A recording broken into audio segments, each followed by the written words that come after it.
Echo and HarperAudio present Hidden Mountains.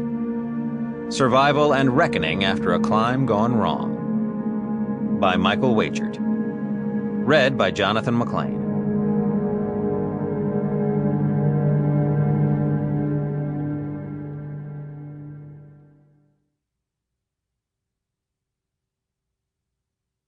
A note before we begin. For maps to help orient you throughout the story and the author's acknowledgments, don't forget to download the accompanying enhancement PDF from your audiobook provider or go directly to harpercollins.com/pages/hidden mountains. In memory of David Roberts. During the interviews I conducted for this book, I sometimes encountered discrepancies in subjects' recollection of events. This is natural. Our minds and memories often betray us in stressful situations. I feel I have presented as accurate an account as possible, though I must also acknowledge my own subjectivity. In this same vein, I claim responsibility for any mistakes, however slight. I have either omitted or changed a few names in this book to protect some subjects, both for personal and professional reasons. Most notable among these is Lauren Weber. Prologue.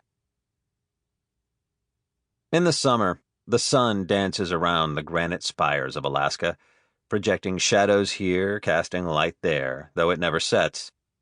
On June 23, 2018, 2 days after the summer solstice, the sun came around a corner of ridgeline deep in the Hidden Mountains, a phalanx of peaks so remote they had no names or history.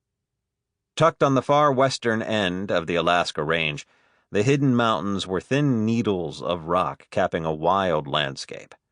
The mountains promised nothing apart from adventure in a world where adventure was becoming hard to find. The rotting snow and dark rock of the peaks always seemed to have a gray shield of cloud hanging above them. On June 23rd, though, the cloud bank had wafted out to the ocean, the weather was clear and blue, and the wind was still. If you had been a raven or a bush pilot and had dipped your wings in order to level off and stare across at one of these unnamed spines of granite, you could have made out the unmistakable dots of 4 climbers, 2 teams of 2, strung together by neon climbing rope, the bright colors of synthetic and nylon jackets and foam climbing helmets contrasting against the dark rock. Bits of humanity, enveloped in wilderness and quiet. All day long, Emmett Lyman and Lauren Weber had been climbing in the shade. Finally, at around 7 o'clock in the evening, the couple was rewarded by the sunlight as it poked through the spires. On the opposite ridgeline, 2 other specks of color climbed upward. These were John Gassel and Alyssa Doherty. Occasionally, the 2 parties whooped and hollered to each other, though the complicated terrain meant one team could rarely glimpse the other. The 4 climbers were close friends. Both teams were couples. John and Alyssa had even introduced Emmett and Lauren on a sun-drenched weekend of rock climbing in New York State. They ranged in age from Alyssa, the youngest, who was 29, to Emmett, the oldest, who had just turned 40. Each had successful, ambitious careers back in Boston, but they climbed as often as they could. Together they had traveled all over the globe, climbing frozen waterfalls in Canada, overhanging rock caves in Thailand, the desert spires of the Southwest. This trip felt special, though, because this mountain had never been climbed. So far as they could tell, even the cirque they'd hiked into, a snowy basin ringed with similarly untouched peaks, had never seen a human footprint.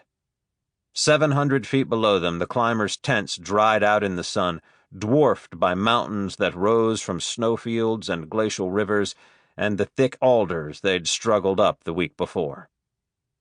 Emmett, Lauren, John, and Alyssa hadn't planned on heading up this valley, but their original objective, a mountain several miles to the west, had proven too difficult to get to.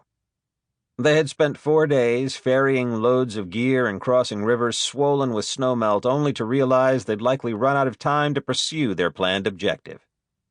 A bush pilot was slated to pick... Sample complete. Ready to continue?